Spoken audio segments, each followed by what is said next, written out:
오늘의 시작 함께 하실래요? 안녕하세요. 오늘도 세상의 모든 정보 진행을 맡은 아나운서 정은혜입니다.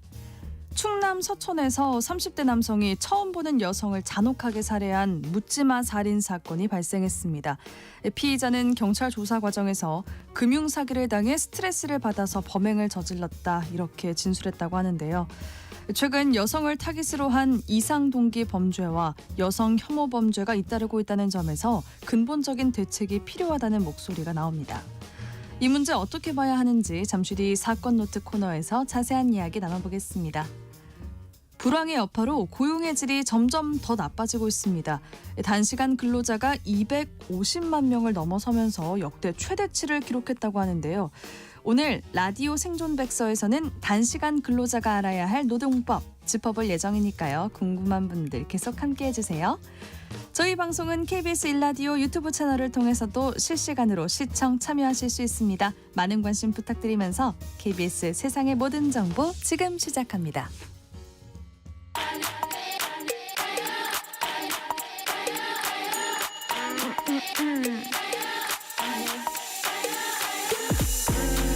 혹시 뉴스 빠뜨리셨나요? 한낮에 전해진 소식들 꼼꼼히 정리해드리겠습니다. 오늘의 뉴스 조현정 시사평론가와 함께합니다. 안녕하세요. 네, 안녕하세요. 네, 여야 원내대표가 내일 국정협의회를 개최하기로 합의를 했잖아요. 네. 기존 여야정 국정협의회에서 정부를 제외를 한 건데 네. 논의 전망은 어떤가요?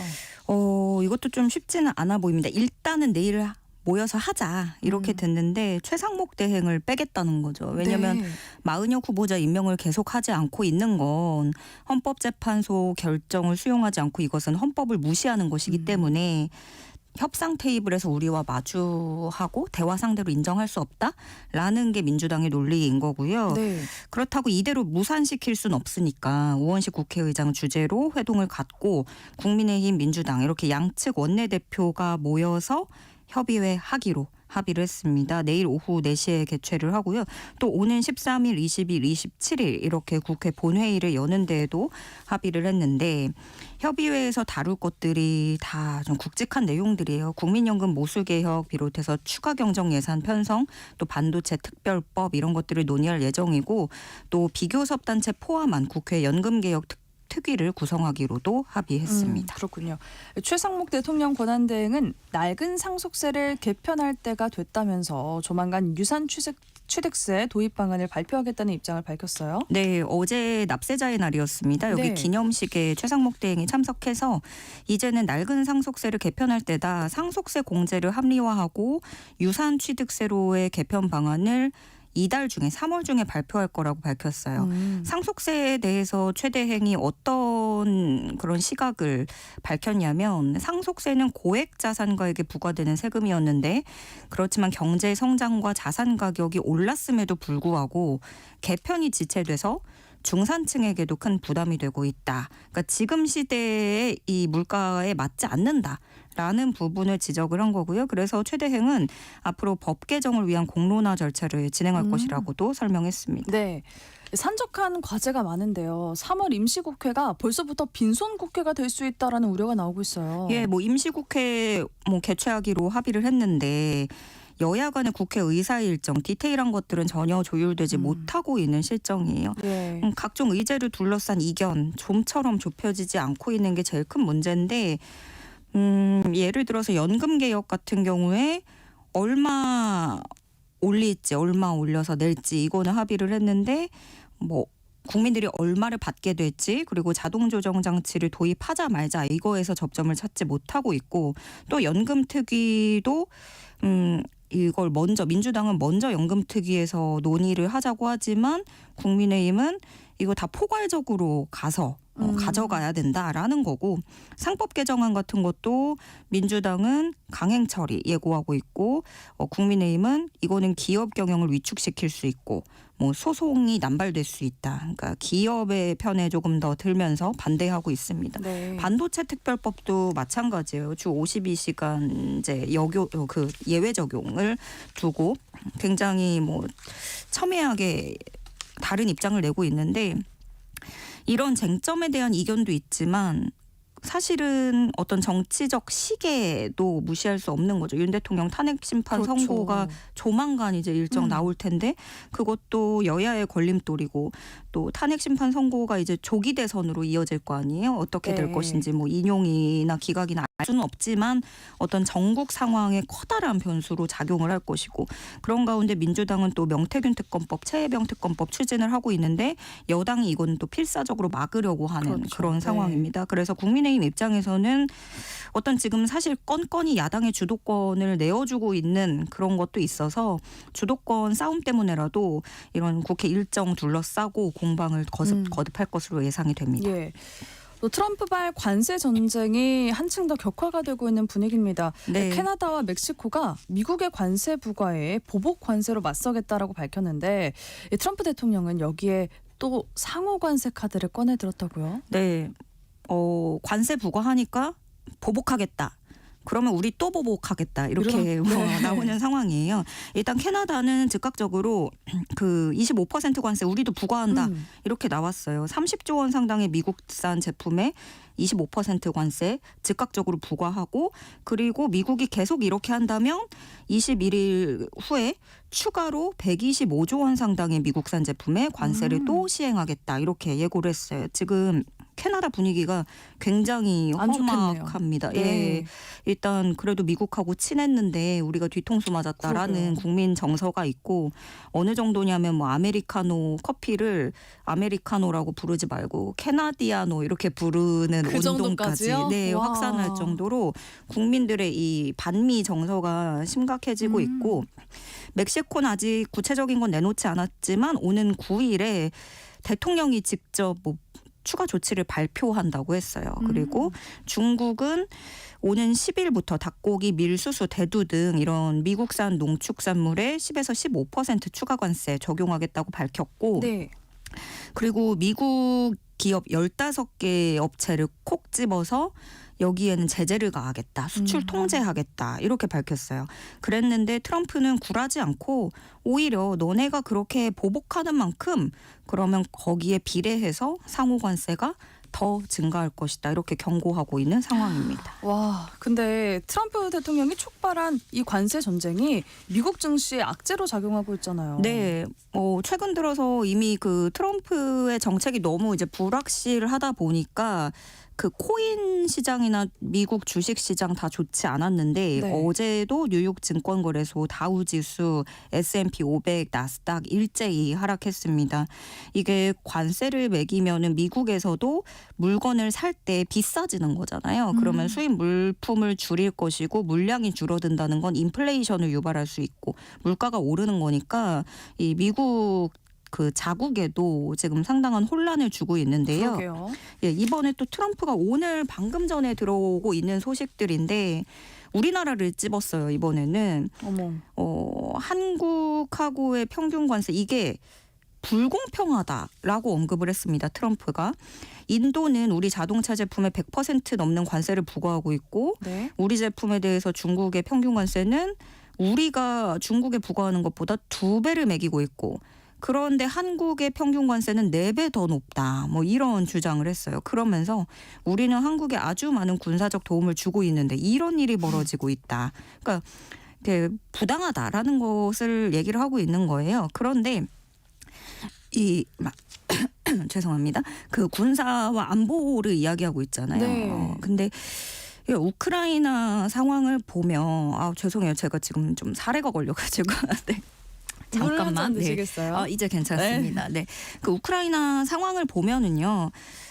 기시감이 드는 게 우리가 이 한국 전쟁 때 분단을 겪으면서 사실 우리의 입지라든가 어떤 의견 피력보다는 힘의 논리로 적용이 됐던 것들이 있잖아요. 그걸 보면서 좀 우크라이나 상황을 보면서 그런 약소국의 입장 그렇죠. 이런 것들의 기시감을 느끼게 되는데 네. 그 부분에 대해서도 이제 안보 이슈에 대해서 우리가 얼마나 또 대가를 치르게 될지 이걸 좀 봐야 되고 이번에 또 캐나다를 상대로 관세를 매겼잖아요. 예. 근데 캐나다는 미국의 오랜 동맹국이고 맞아요. 나토 회원국이고 FTA 체결 국가인데도 이런 결정을 내렸잖아요. 네, 그렇습니다. 그러면 이거는 우리도 동맹 국가이기도 하고 FTA 체결 국가인데 우리도 예외가 될 수 있진 마음의 준비를 좀 해야 할까요? 예, 그래서 이런 것들이 사실은 모두 무용하다는 거를 트럼프 정부에서 이번에 보게 된 거죠. 예. 그래서 그리고 또 중국하고 이렇게 되면 트럼프 일기 행정부 과거에도 미중 무역 분쟁이 컸는데 이번에는 이 미중 간의 무역 전쟁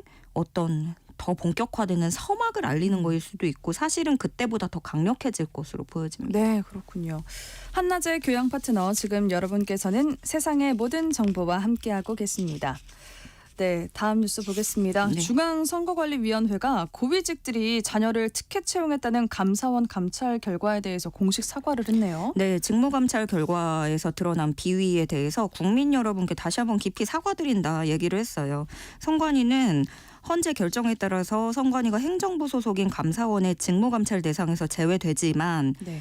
국민의 대표인 국회에 의한 국정조사, 국정감사 이런 외부적 통제까지 배제되는 건 아니라고 설명을 했습니다. 그러니까 국민의 감시는 필요하다라는 걸 인정을 한 거고 국회에서 그럼 선관위 통제 방안 논의가 진행된다면 선관위도 적극적으로 참여하겠다고 밝혔습니다. 그런데 지금 불거진 문제가 그 선관위 사무총장이 전 사무총장이 뭐 국회의원이라고 비선폰으로 무엇을 했는지 이런 것들이 밝혀지지 않았잖아요. 예. 그럼 자칫 좀 국회 통제가 다른 결탁을 낳는 건 아닌지 좀 그런 우려도 생기게 되고요. 또 선관위는 외부 인사가 주도하는 한시적 특별위원회를 구성하는 방안도 적극적으로 검토하고 국민들이 만족할 때까지 끊임없는 자정의 노력을 다하겠다 이렇게 말했습니다. 지금 선관위가 17명에 대해서 징계, 10명에 대해서 주의 처분 절차 진행 중이고 네. 이 중에 5명은 퇴직자예요. 또 선관위는 나름대로의 해명도 했어요. 그 2023년에 특혜 채용 의혹이 이미 불거졌었잖아요. 그 네. 뒤에 나름의 제도를 개선을 되게 많이 했다는 걸 강조를 했는데 뭐 내부 추천자를 받는 제도 폐지하고 시험위원은 100% 외부위원으로 구성하는 이런 자구책 노력을 해왔다라는 부분을 강조했고 또 지방공무원 대상으로 하는 경력 경쟁 채용 제도는 지금 실시하지 않고 있고 앞으로도 실시하지 않을 예정이라고 설명했습니다. 네, 국민의힘 장동혁 의원은 사전투표 폐지를 주요 내용으로 하는 공직선거법 개정안을 발의했는데 이게 당 차원에서 공식 논의된 내용일까요? 이게 일단 국민의힘은 관련해서 의총 열고 당의 방침 정하겠다고 밝혔어요.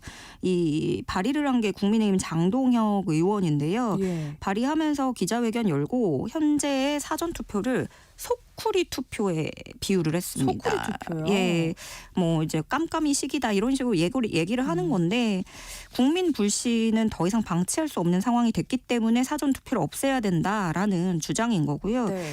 그러면 어떻게 할까? 기존에 수요일에 하던 본투표를 사전투표처럼 주말로 옮겨서 금토일 그러니까 본투표 일자를 늘리고 주말로 하고 네. 그렇게 하자는 건데 지금 이 사전투표라는 제도가 이 정도로 사회 분열을 가져올 내용이라면 뭐 폐지를 아예 하자라는 폐지를 하자. 목소리도 있기는 한데 다만 또 이런 지적도 있는 거죠. 왜냐하면 이 극우 유튜버로부터 시작됐던 파생됐던 음모론에 네. 여당이 좀 편승해서 이것을 어떤 의제로 키운다라는 비판이 나오고 결국에 이것이 또 대선 때 보수 결집 아젠다가 될 수 있기 때문이에요. 특히나 사전투표 도입하고 자리 잡는 과정에서 지금의 여당도 과거에 계속 이 투표 시간 확대하고 윤석열 대통령도 선거 때마다 사전투표 참여하면서 사전투표를 독려했었고 그렇죠. 그 당시 2022년 선거였는데 그 당시 권영수 비대위원장은 SNS에다가 투표하면 이깁니다. 사전 투표하면 더 크게 이깁니다. 이렇게 적기도 했었어요. 그런데 지금 뭔가 시각이 너무너무 달라진 거죠. 네. 그래서 이 국민의힘 의총한다고 했는데 권성동 원내대표는 그러니까 이게 국민의힘이 사전투표제 폐지론 자체를 논의하는 건 아닌 것 같아요. 사전투표제 폐지는 맞는데 네. 그러면 본투표 이틀 줄지 3일 줄지 이거 가지고 논의를 하겠다는 중인 거예요. 거군요. 예, 그래서 종합적으로 당 입장을 정하겠다고 밝힌 상태입니다. 네. 국민의힘 장제원 전 의원이 성폭력 혐의로 입건돼 경찰 수사를 받고 있는 걸로 알려졌는데 장 전 의원이 반드시 누명을 벗고 돌아오겠다면서 탈당의 뜻을 밝혔다고요. 네, 10수년 전 비서를 성폭행한 혐의로 피소됐고 네. 그때가 부산 한 대학 부총장으로 있던 시절이에요. 자신의 비서를 상대로 성폭력 행사, 준강간치상 혐의로 수사받게 됐다라는 JTBC 보도가 있었고 보도가 나오기 전부터 장제원 전 의원은 여기에 대해서 아니다, 절대 아니다라고 얘기를 했어요. 무려 10년 가까이 지난 시점 거론하면서 갑자기 고소를 제기하게 된 것은 어떤 특별한 음모와 배경이 있는 게 아니냐 이렇게 제기를 했고요. 그러면서도 불미스러운 문제로 당에 부담을 줄 수가 없어서 당을 잠시 떠나겠다라면서 탈당 의사를 피력한 상태입니다. 네, 이른바 윤핵관으로 불리는 국민의힘 전 현직 의원들이 연이어서 사법 리스크에 휘말리는 분위기네요. 예, 갑자기 장제원 전 의원 성폭력 의혹이 터졌고 이번에는 그 이철규 의원인데 이분은 이제 아들 문제죠. 사실 뭐 자식 문제는 뭐 어떻게 하기가 어려운 건데 문제들이 좀 있습니다. 공교롭게도 이분이 경찰 출신이죠. 경찰 넘버2 치안 정감까지 했었고 그렇죠. 이철규 의원 아들이 그 지난해 서울 주택가 화단에서 던지기 수법으로 마약을 찾다가 경찰에 검거가 됐고 과거에도 대마 흡입 혐의로 적발이 됐다가 불기소 처분을 받았는데 이번에 문제가 뭐냐면 그 경찰이 피의자를 특정했어요. 근데 검거하기까지 2달 가까이 걸렸다는 거예요. 최초 사건 접수가 지난해 10월 말쯤이었고 피의자 특정하고 입건한 게 올해 1월 3일이었습니다. 근데 이 피의자 특정된 피의자를 검거해서 조사하기까지가 그게 2월 25일이니까 거의 2달 가까이 50일 정도 걸린 거예요. 이렇게 오래 걸릴 일일까요? 근데 사람들이 우려하는 건 마약 검사 같은 경우에는 검거 시점이 늦어질수록 어떤 증거인멸, 피의자가 유리해지는 그런 것들을 우려를 하는 거죠. 그래서 경찰은 해명하기로는 보강 수사하고 공범이 있는지도 확인하면서 자료 분석에 시간이 걸렸다 이렇게 해명을 했는데요. 또 한 가지 논란은 이철규 의원 아들을 수사한 경찰이 무더기 지금 경찰 조직에서 승진 인사가 있었는데 친윤계 경찰들이 무더기 승진하면서 좀 여러 가지 말들이 나왔어요. 근데 그런 속에서 이 사람이 총경으로 승진한 것으로 드러났고 특히 2022년에 3년 전에는 비위 행위 때문에 견책 징계까지 받은 적이 있던 사람이라서 부적절한 승진이라는 경찰 내부의 목소리도 나오고 있습니다. 네, 알겠습니다. 오늘 뉴스 살펴봤는데 여기까지 듣도록 하겠습니다. 지금까지 조현정 시사평론가와 함께했습니다. KBS 1라디오 세상의 모든 정보 함께하고 계신 지금 시각 12시 37분입니다. 이 시간 교통정보 알아보겠습니다. 정윤정 리포터. 네, 먼저 경부고속도로 상황입니다. 서울 쪽으로 서울주 분기점에서 화물차가 고장나서 처리하고 있고요. 비룡 분기점에서 막히고 있습니다. 달리내 고개에서 반포까지 정체고요. 반대 부산 방향은 잠원에서 서초까지 밀리고 있습니다. 상주 영천간 고속도로 상주 쪽인데요. 신영 부근에서는 대형 화물차가 고장나 있고요. 수도권 제1순환고속도로 일산에서 구리 방향으로 사패산 터널 진출부 1차로와 2차로는 화물차 관련 사고 처리하고 있습니다. 아직 처리 중이라서요. 6km가량 정체고요. 노오지 분기점에서 송내까지 정체입니다. 평택 제천고속도로 제천 쪽인데요. 서안성 부근 1차로는 장애물이 떨어져 있습니다. 내부순환도로는 성산 쪽으로 기름에서 정릉 사이 3차로는 고장난 차가 서 있습니다. 올림픽대로 공항 쪽인데요. 동작대교에서 한강대교 사이 3차로는 작업을 하고 있어서 다른 차로로 변경이 필요하겠습니다. KBS 교통정보센터였습니다.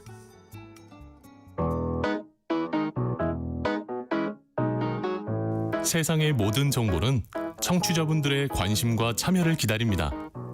방송 들으시면서 궁금한 점이 있거나 의견 공유하고 싶은 분들 계시면 문자 보내주세요. 추첨을 통해 모바일 쿠폰 보내드리겠습니다. 참여하실 번호는 샵 9730이고요. 짧은 문자 50원, 긴 문자 100원의 이용료가 부과됩니다. 콩 게시판을 통해서는 무료로 참여하실 수 있고요. KBS 1라디오 유튜브 채널을 통해서도 실시간으로 시청 참여하실 수 있습니다. 꼭 알아야 할 정보를 알기 쉽게 전달해드리는 세상의 모든 지식. 우리 사회를 들끓게 한 사건을 살펴보는 사건 노트 시간이죠. 배상훈 프로파일러와 함께하겠습니다. 안녕하세요. 안녕하세요. 네, 처음 살펴본 사건 지난 3일 새벽에 발생한 사건이네요. 예, 참 안타까운 사건입니다. 2일 날 밤 9시 45분쯤에 피해자분이 외출을 하십니다. 네. 근데 2시간 정도 지나서 이제 연락이 안 되니까 가족분들이 일일이 신고를 하는데 그 시간이 11시 56분경이고요. 그런데 이 수색을 시작했다고 하는데 시신을 안타깝게도 발견한 거는 그 다음 날 3시 반. 그러니까 말하자면 공백이 4시간에서 6시간 사이가 있는 부분인데요. 예. 범인은 30대의 그 근처 사는 사람으로 알려져 있고요. 피해자는 40대의 여성분이시고 CCTV가 없고 실제로 잡은 건 크게 어렵지 않았습니다. 왜냐하면 CCTV로 해서 용의자를 바로 특정해서 네. 몇 시간 만에 잡았거든요. 네. 근데 그 사람이 말하는 동기가 좀 황당해서 말하자면 본인이 어떤 사기를 당했고 화가 나서 아무나 살해를 했다. 그러니까 이게 묻지마 살인인 거잖아요. 그렇죠. 근데 묻지마란 이제 안 쓰자고 했으니까 네. 무차별 이상동기. 무차별 이상동기. 예, 우리나라 경찰청에서는 이상동기 범죄로 부르라고 하고 있죠. 네. 정말 이런 거는 억울한 죽음이잖아요. 일명 아까 말씀해 주신 무차별 이상 동기 예, 이 그렇죠. 범죄 최근 빈번하지 않습니까? 이런 사건을 접할 때마다 여성이 아니라 본인보다 더 큰 덩치가 더 큰 남성이었어도 이런 범행을 저질렀을까 싶은 생각도 들어요. 그렇지 않죠. 만약에 저 같은 사람이었으면 절대 시도도 못했을 거겠죠. 여성이고 힘이 약하고 혼자 있고 아동이고 노인이고 이러니까 공격을 했겠죠. 일종의 네. 스티뮬레이션. 그러니까 그 어떤 범행이 바로 그 즉시 뭔가 떠오르는 이 상태를 얘기하는데 그래서 이제 여성 혐오 범죄니 아니면 특정한 어떤 대상에 대한 범죄니 이렇게 얘기를 하는 것도 그런 거고요. 예. 그래서 대상성에 대해서 조금 다르게 살펴봐야 되지 않느냐.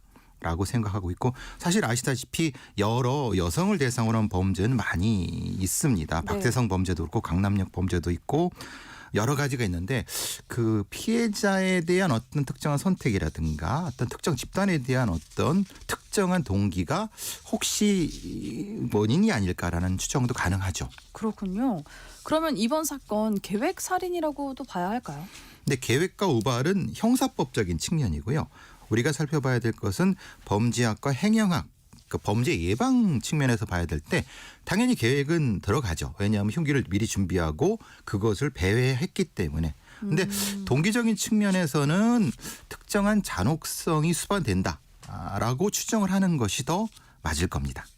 그렇군요. 일단 이 범죄가 여성 혐오 범죄인지 아닌지는 더 조사가 더 필요할 상황일까요? 그렇겠죠. 아무래도. 근데 추정이 가능하죠. 왜냐하면은 계속 거기를 맴돌았기 때문에. 맴돌았기 때문에. 예. 일종의 트래커라고 하는데요. 그러니까 트롤러라고 하죠. 이렇게 하면서 공격하는 대상을 선택하는 상당히 그 공포스러운 범죄입니다. 그러니까 그 사람은 일단 범행을 저질러야겠다는 생각을 하면서 머릿속에 세팅이 돼 있죠. 세팅이 되어 있는 상황에서 예. 그렇게 트래킹을 예. 한 거잖아요. 그렇고 나타나면 남자가 나타나면 스킵, 여자가 나타나면 공격. 이렇게 됐겠죠. 그러니까 계획성이 존재하는 거죠. 예. 그랬군요. 그래서 아예 무계획이다라고는 볼 수는 없겠군요. 그렇죠. 예. 그럼 이런 이상 동기 범죄, 여성 혐오 범죄가 계속이 되면서 길 다니기 무섭다는 이야기를 많이 하는데 어떤 예방책이 필요할까요? 세 가지가 있을 수 있겠죠. 가해자 측면에서는 우범자 관리, 그다음에 특히 이분이 이 범인이 경계선에 있는 어떤 위험자라고 하니까 그 관리, 정신보건 측면에서 관리, 그다음에 공간적 관리. 말하자면은 지금 이 공간이 실제는 CCTV도 없고 사실은 여러 가지 한적한 측면이 있다고 하더라고요. 그러니까 그 공간적인 관리, 범죄 예방책 세 가지가 충분히 우리 사회에서 논의될 필요가 있죠. 네. 네, 다음으로 살펴본 사건은 지난주 광주에서 있었던 사건이네요. 네, 이 사건은 두 가지 차원에서 있습니다. 범인이 성범죄를 위해서 스토킹 성범죄를 위해서 그 여성 2명을 따라가는 과정에서 신고를 했고 신고를 해서 출동한 50대 경감과 네. 20대의 순경이 대응하는 과정에서 경찰이 쏜 총을 맞고 사망한 사건. 그러니까 차원이 두 가지로 나눠지죠. 말하자면 대응의 적절성 네. 그리고 여러 가지 어떤 그 경찰 장구의 문제 이런 것들이 같이 얘기되는 사건입니다. 아, 그렇군요. 이 경찰관 대응 수위를 놓고 이게 정당 방위인지 과잉 대응인지가 논란이 일고 있어요. 근데 이게 이 정도를 과잉 대응으로 하면 경찰관 못하죠. 왜냐하면 CCTV를 보시는 분은 아시겠지만 칼을 들고 달려들었어요. 네. 그때도 발사 안 했거든요. 네. 그다음에 경고 사격을 했고 그 다음에 발사를 했는데 발사도 조준하고 발사한 것이 아니라 몸싸움 과정에서 발사를 했기 때문에 네. 실제로 이건 대응이라기 하기보다는 그냥 과정에서의 총기 격발이라고 표현하는 게 맞겠죠. 그런데 어쨌든 용의자가 사망했기 때문에 거기에 대한 여러 가지 민형사상의 책임과 면책 부분이라든가 아니면 손해배상 부분은 충분히 논의될 부분이 있습니다. 아, 그렇군요. 그러니까 하체 조준 규정 자체가 이 현실과 너무 동떨어져 있다는 지적이 나오던데 교수님은 어떻게 보시나요? 5m 전방에서 이만한 회칼을 들고 달려들면 저 같아도 아마 뒤로 멈칫하면서 격발을 했을 겁니다. 그렇죠. 근데 이게 1초도 안 걸립니다. 근데 그 안에서 하체를 조준한 건 세상에 어떤 사람이 그 조준할 수 있을까요? 물론 뭐 AI가 조준할 수는 있겠죠. 근데 이게 말하자면 충분히 연습이 안 되고 충분히 매뉴얼화 되지 않은 경찰청의 규정이 너무 현실과 동떨어져서 경찰관의 대응을 너무 소극적 아니면 너무 주춤주춤하게 만드는 경우. 그러니까 이 부분은 충분히 우리가 경찰청에서도 다시 한번 좀 고민을 해줬으면 좋겠다는 생각이 듭니다. 그러니까요. 이게 좀 보완이 좀 필요해 보이네요.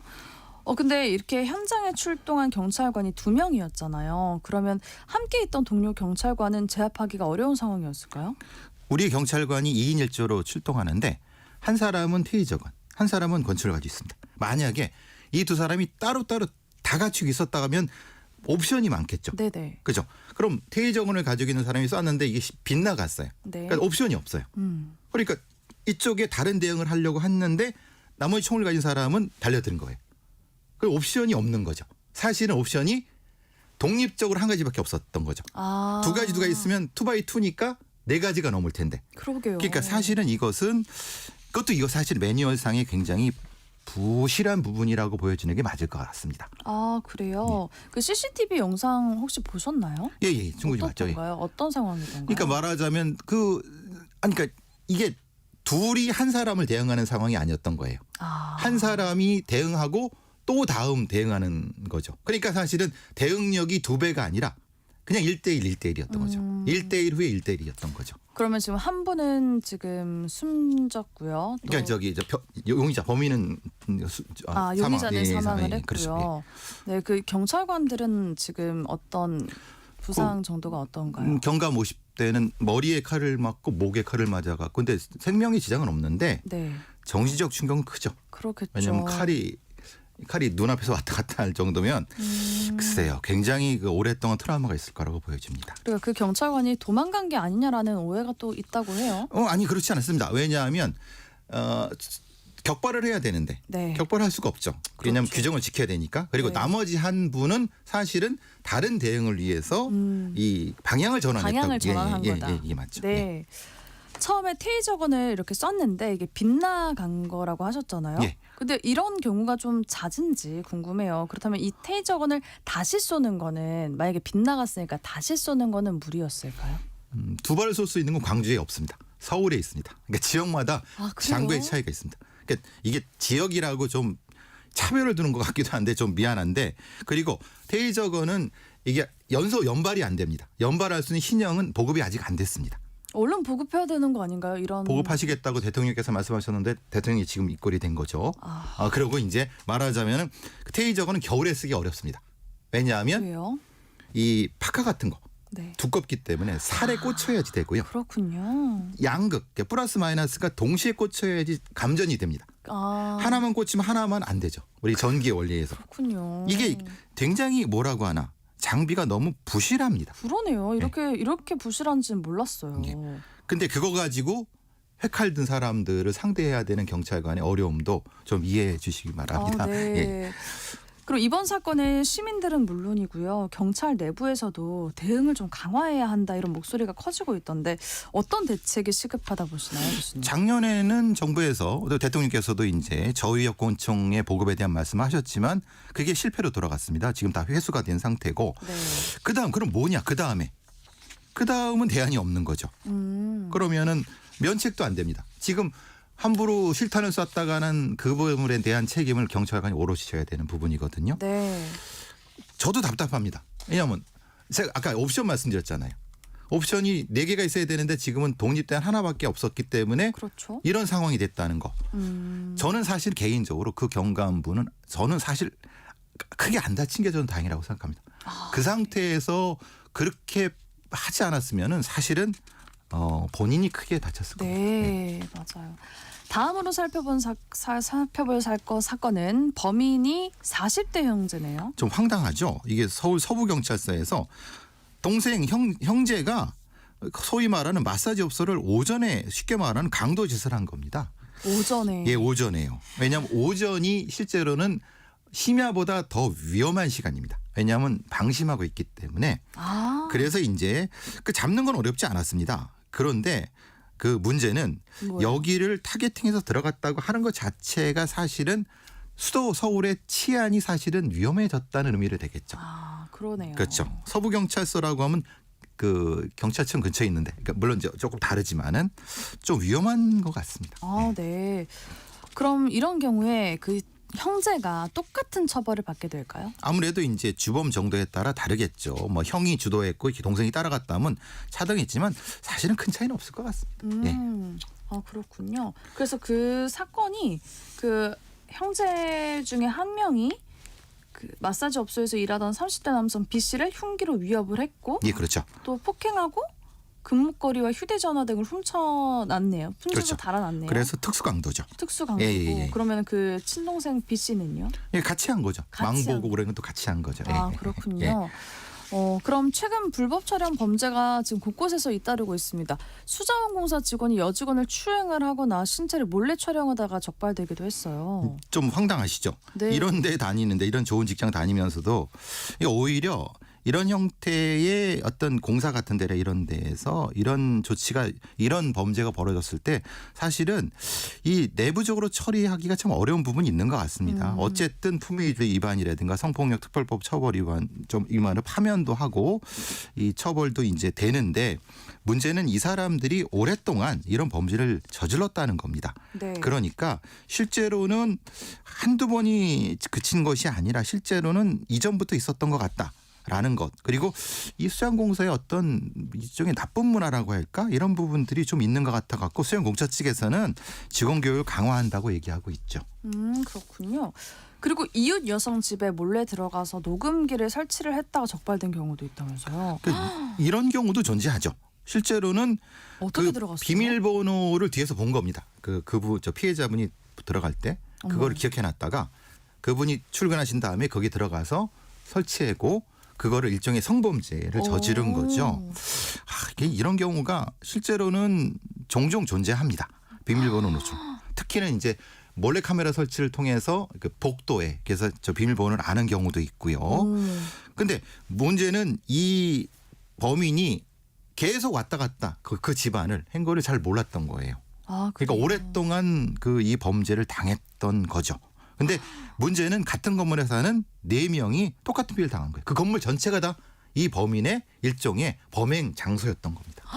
그렇군요. 이게 정말 소름 끼치는 사건인데 이런 불법 촬영 범죄가 외국에도 있겠지만 우리나라가 좀 심각하다라는 이야기가 있어요. 왜냐하면 우리 사회의 성범죄의 모랄이라든가 대사 성범죄가 실제로는 매우 처벌이 너무 약합니다. 실제로 이 사람은 어떤 처벌이 처벌을 얼마나 될까요? 받았죠? 벌금이나 받을까요? 집행유예 정도? 정말요? 예.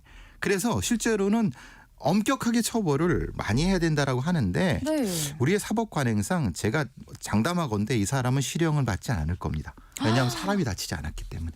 아, 그래요? 좀 아. 안타깝죠. 예. 그것 때문에 지금 우리나라가 다 해외와랑 비교해서 좀 이런 범죄가 좀 심각하다라고 볼 수 있을까요? 그렇죠. 왜냐하면 범죄자들의 그 어떤 범죄에 대한 제어의식이 없는 거예요. 그러니까 범죄를 저질러도 이 정도밖에 안 된다는 생각을 하니까. 그래서 반복적인 범죄가 가능하다는 것이 참 안타까운 우리 사회 현실입니다. 아, 그렇군요. 아, 너무 소름 끼치는 사건들을 오늘 많이 봤습니다. 너무 소름 끼치면서도 교수님께서 너무 잘 설명을 해주셔서 재밌는데요. 네, 사건 노트 오늘 여기까지 하겠습니다. 지금까지 배상훈 프로파일러와 함께했습니다. 말씀 감사합니다. 감사합니다. KBS 세상의 모든 정보 1부 순서 여기서 마무리하겠습니다. 2부에 다시 찾아올게요.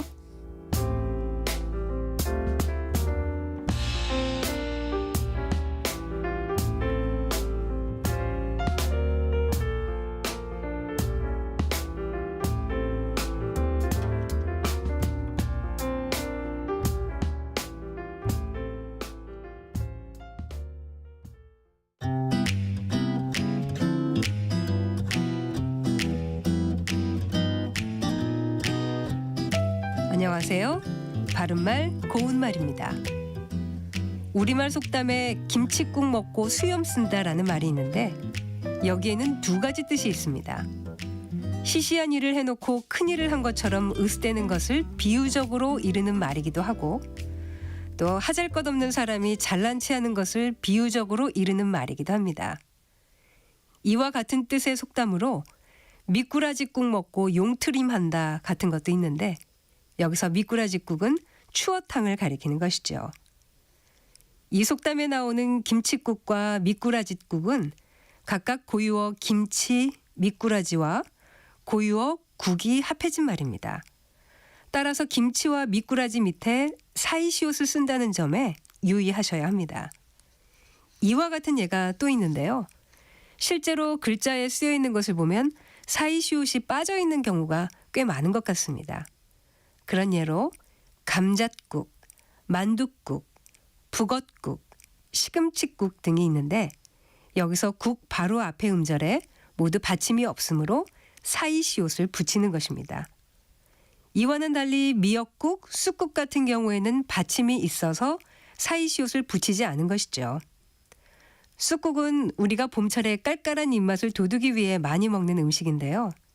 이와 관련된 관용구로 쑥국을 먹다란 말이 있습니다.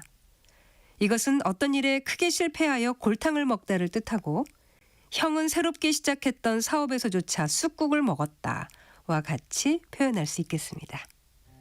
지금까지 바른말 고운말 아나운서 국혜정이었습니다.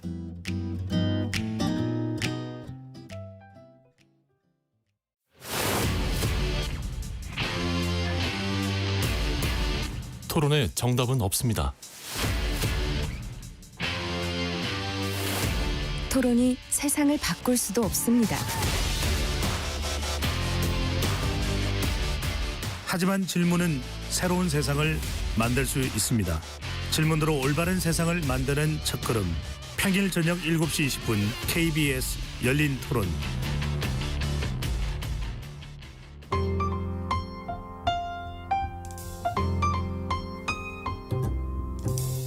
어떤 하루 보내고 계신가요? 눈코 뜰 새 없이 바쁘게 지나가는 한 주. 월요일부터 금요일, 매일 밤 10시부터 12시까지는 오롯이 당신만을 위한 시간입니다. 당신을 위한 지식 쉼터. 오늘 밤 일라디오.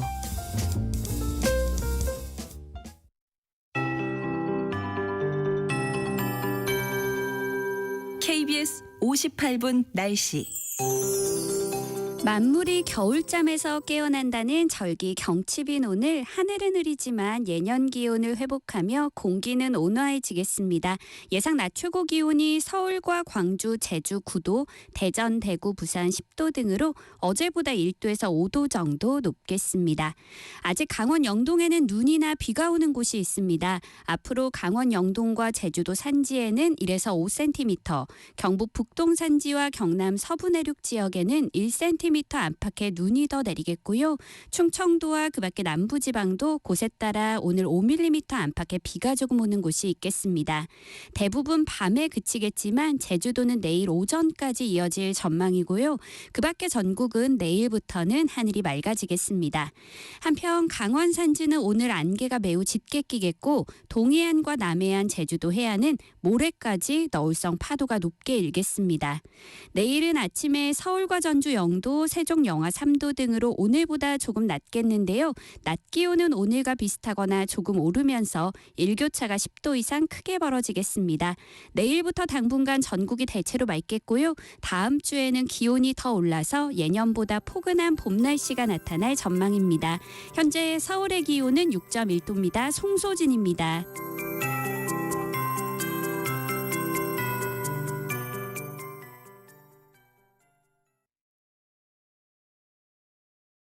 정성을 다하는 국민의 방송 KBS가 한시를 알려드립니다. AM 711kHz, FM 97.3MHz, KBS 1라디오입니다. HLKA.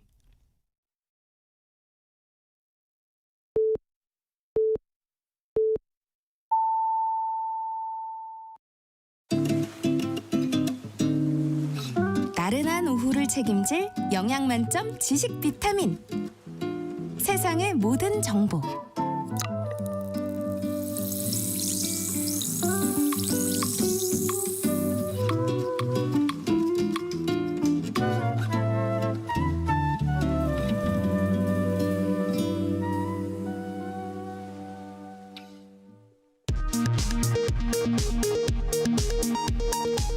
이 시각 라디오 정보센터 뉴스입니다. 최상목 대통령 권한대행이 20-30년 가까이 미뤄온 의료개혁 논의를 또다시 미루는 것은 정부의 직무유기라며 현 정부의 필수 지역의료 확대 정책 등을 계속 추진하겠다고 밝혔습니다. 트럼프 미국 대통령이 집권 2기 첫 미 의회 연설에서 한국은 미국으로부터 안보 등에서 도움을 받으면서도 미국산 제품에 미국보다 4배나 높은 관세를 매기고 있다고 주장했습니다. 트럼프 대통령은 다만 이 같은 주장의 근거는 따로 밝히지 않았습니다. 한국은 미국과 자유무역 협정을 체결해 현재 대부분의 수입품에 관세가 붙지 않습니다. 정부가 상속세 부과 방식을 현행 유산세에서 유산취득세로 개편하는 방안을 추진합니다. 상속재산을 상속인들이 먼저 비율에 따라 나눈 뒤 상속자별로 상속세를 매기는 방식인 유산취득세로 바꾸면 과세 대상 재산이 대체로 줄어들어 상속세도 적어질 확률이 높습니다. 기업 회생 절차에 들어간 홈플러스의 상품권을 신라 면세점과 CJ푸드빌, 에버랜드 등에서 사용할 수 없게 됐습니다. 상품권 제휴사들이 변제 지연 등을 우려해 상품권 사용을 막았기 때문입니다. 2기 진실화해를 위한 과거사 정리위원회는 오늘 신청 사건 2만 891건 중 78%인 16,185건을 처리했다고 밝혔습니다. 진실화해위 측은 지금 속도대로라면 오는 5월 26일 만료되는 조사 기간이 끝나고도 3천여 건의 사건이 미결될 걸로 추정했습니다. 지금까지 라디오 정보센터 뉴스 정한나였습니다.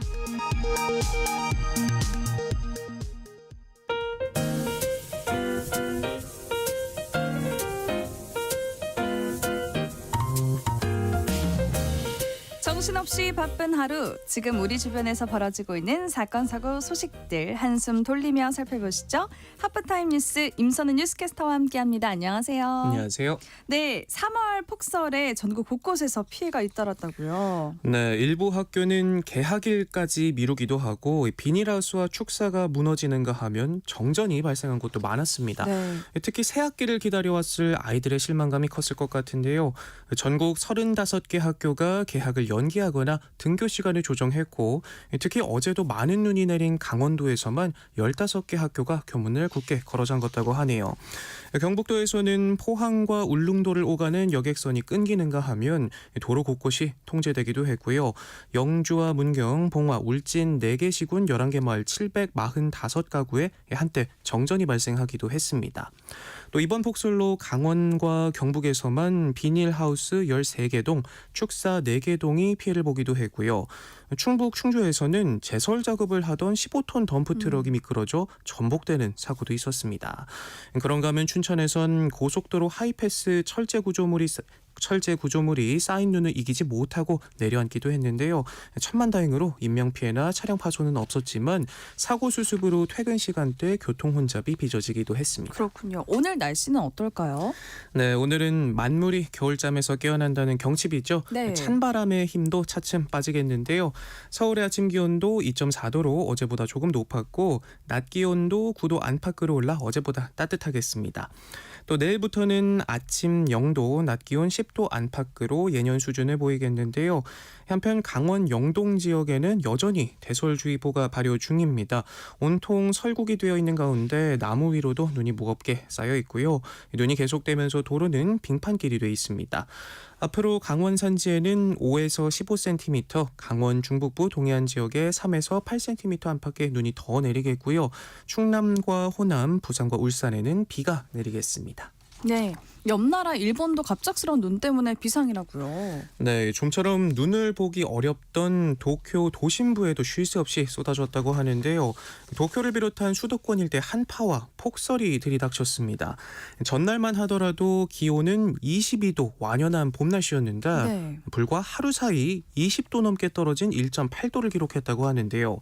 폭설로 수도권에 오가는 고속도로와 국도 일부 구간은 통행이 금지되기도 했습니다. 도쿄가 난데없는 눈난리에 놀란 사이 혼슈 북동부 이와테현에선 일어난 산불은 일주일째 확산하고 있는데요. 여의도 9배와 맞먹는 땅을 태우면서 1989년 이후 역대 최대 규모의 산불로 관측되고요. 4,500명에게 대피령이 내려졌는데 고교 입시를 코앞에 둔 학생들은 그야말로 날벼락을 맞았습니다. 수시로 닥치는 한파와 폭설의 역대급 산불까지 일본 열도의 시름이 깊어지고 있습니다. 그렇군요. 네, 다음 뉴스입니다. 요즘 채소값이 크게 뛰면서 텃밭 열풍이 불고 있다고 해요. 네, 채소값이 고공행진을 이어가면서 이럴 거면 차라리 내가 키워서 먹자. 직접 텃밭을 키우는 사람이 많다고 합니다. 직접 땅을 파고 모종도 심는 도심 속 텃밭이 인색 취미로 인기라고 하는데요. 네. 각 아파트 단지에서 분양하는 텃밭은 공지가 뜨기 무섭게 신청자가 몰리는가 하면 관련 지자체 사업에도 수천 명의 대결이 발생할 정도입니다. 숫자를 보시면 그 인기가 더 체감이 잘 될 것 같은데요. 서울 레미안 강남일지에서 92명을 모집하는 아파트 텃밭 분양에 180명이 넘는 주민이 지원했고요. 다른 아파트들에선 경쟁률이 5대1을 넘는 경우도 더러 있다고 합니다. 또 경쟁이 심한 곳에는 400세대가 넘는 곳이 몰린 곳도 있다고 하고요. 지자체가 운영하는 사업은 경쟁률이 더 심한데 관악구청의 강감찬 텃밭 지원에는 정원 434명을 훌쩍 넘긴 2,000명 이상이 몰리기도 했다고 합니다. 직접 키워먹는 재미뿐만 아니라 최근 과일과 채소값이 치솟으면서 이렇게 텃밭 열풍을 불러오고 있는 건데요. 앞서도 전해드렸지만 무와 배추 각각 1년 전보다 60%, 30% 넘게 올랐고요. 당근이며 양배추며 줄줄이 올라 밥상 물가가 여느 때보다 부담스러운 요즘인데 키우는 재미는 물론이고 식비도 줄이고 또 직접 키우니 안심하고 먹을 수 있어서 일석삼조라는 얘기가 나옵니다. 네, 최근 전 세계를 떠들썩하게 만든 중국 딥시크를 두고 여러 분석이 나오고 있습니다. 이 딥시크의 성공 뒤에 문과생이 큰 몫을 했다는 평가도 나와요. 네, 인공지능과 문과 얼핏 봐도 연관성을 찾아보기 힘든데요. 그렇죠. 저도 문과를 나왔는데 이과 친구들이랑 기술 관련 얘기 나누다 보면 문과가 도대체 뭘 알겠느냐 은근히 타박했었는데 이제는 좀 당당해져도 되겠습니다. 중국 딥시크가 저비용 고성능 모델로 혁신을 이끌어내는 과정에서 인문학적 소양을 가진 문과생들의 역할이 주목을 받고 있는데요. 네. 딥시크 전직 직원들과 테크업계 관계자들은 딥시크가 빠르게 확산될 수 있었던 건 역사와 문학, 언어학을 전공한 문과생으로 구성된 팀 덕분이다라고 평가했습니다. 문과 출신들로 구성된 팀이 AI 모델 훈련과 딥시크가 생성하는 콘텐츠의 품질을 끌어올리는 역할을 맡았다고 하는데요. 네. 역사와 문학, 과학 등과 관련된 데이터를 일목요연하게 분류해서 AI가 더 효율적으로 학습하고 답을 찾아낼 수 있도록 한다고 합니다. 학문에 대한 배경 지식을 갖고 마치 도서관에서 책을 분류하듯이 데이터를 정리한다는 건데요. 딥시크의 한 전직 직원은 이들이 방대한 지식들을 모아 가상의 도서관을 구축하는 업무를 맡고 수많은 데이터 속에서 AI가 통찰력을 얻을 수 있도록 지원한다 말하기도 했습니다. 업계에서는 AI 시대에 인문학 전공자들의 역할이 더 커질 수 있다는 전망도 나오고 있습니다. 성능이 우수한 AI 모델도 개발자들 사이에서 공개되는 경우가 많아져서 이 AI 모델 개발 진입 장벽이 낮아진 덕분인데요. 이제 비슷한 구조로 개발된 AI라도 어떤 훈련을 거쳤는지에 따라 내놓는 답변의 수준이 달라지게 된다는 겁니다. 네. 얼마나 질문을 효율적이고 구체적으로 주입해 학습을 시켰는지에 따라 AI 경쟁력이 좌우되는 셈인데요. 쉽게 말해서 좋은 질문을 물어야 AI가 스스로 추론 능력을 키워 고도화된다는 겁니다. 이처럼 AI를 조련하는 역할을 하는 이들을 프롬프트 엔지니어라고 부르는데 네. 미국의 엔스로픽 같은 AI 기업들은 억대 연봉을 제시하면서 채용에 나서기도 하고요. 네. 이들 중에는 역사학이나 철학, 언어학 등 문과 전공자들 많다고 하니까요.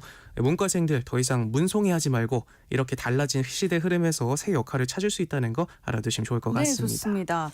다음 뉴스입니다. 지나가는 차에 놀라 넘어진 노인이 사망하는 일이 있었는데 운전자 과실 여부를 놓고 경찰이 수사에 나섰네요. 네, 최근 충북 청주의 한 아파트 단지에서 승용차를 몰고 가던 운전자는 좌회전하던 도중 횡단보도를 건너려던 70대 노인 일행 3명과 마주쳤는데요.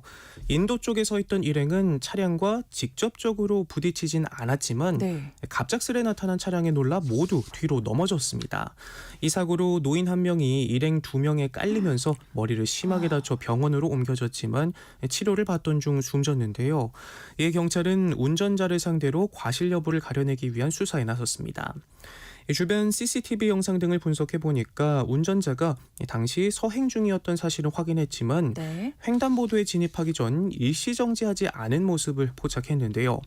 경찰은 이를 토대로 운전자가 보행자를 보호해야 할 의무를 다하지 않았다고 볼 수 있을지 법리적인 검토에 들어갔고요. 운전자는 혐의를 부인한 것으로 전해졌습니다. 경찰 관계자는 운전자가 의무를 준수했는지 만약 의무를 준수하지 않았다 하더라도 사고와 인과관계가 있는지 등을 다각도로 살펴보고 있다면서 현재까지는 운전자의 처벌 여부 등 어떠한 것도 명확히 결론나지 않은 상태라고 밝혔습니다. 네. 다음은 다소 황당한 소식인데요. 서울시의 한 공무원이 유흥주점에서 라이브 방송을 하다가 적발되는 일이 있었네요.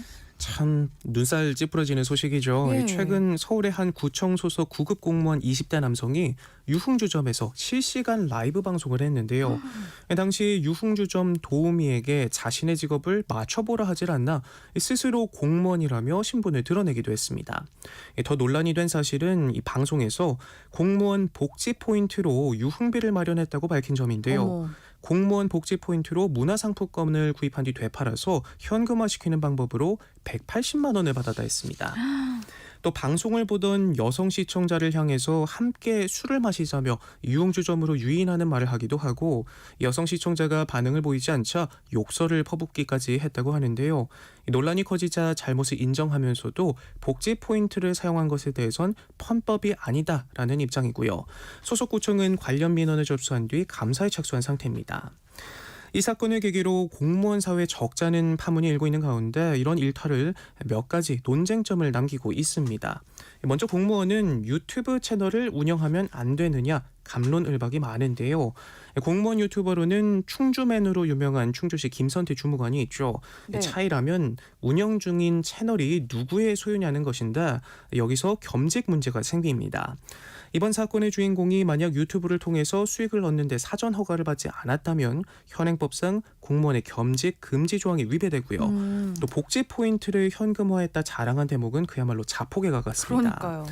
공무원은 소속 기관별로 매년 150만 원에서 200만 원 정도의 복지 포인트를 받는데 취미나 여가, 문화생활, 여행, 특정 물품 구입 등 지출처가 정해진 선택적 복지입니다. 사후 증빙만 하면 되기 때문에 사실상 임금에 가깝고 이 금액도 통상 연봉에 산입되는데요. 하지만 이번 사례처럼 복지 포인트를 지급받아 문화상품권을 구입한 뒤 이를 되팔아 현금화했다면 정해진 지출을 하지 않은 경우에 해당의 징계를 받을 수 있다고 합니다. 그렇군요.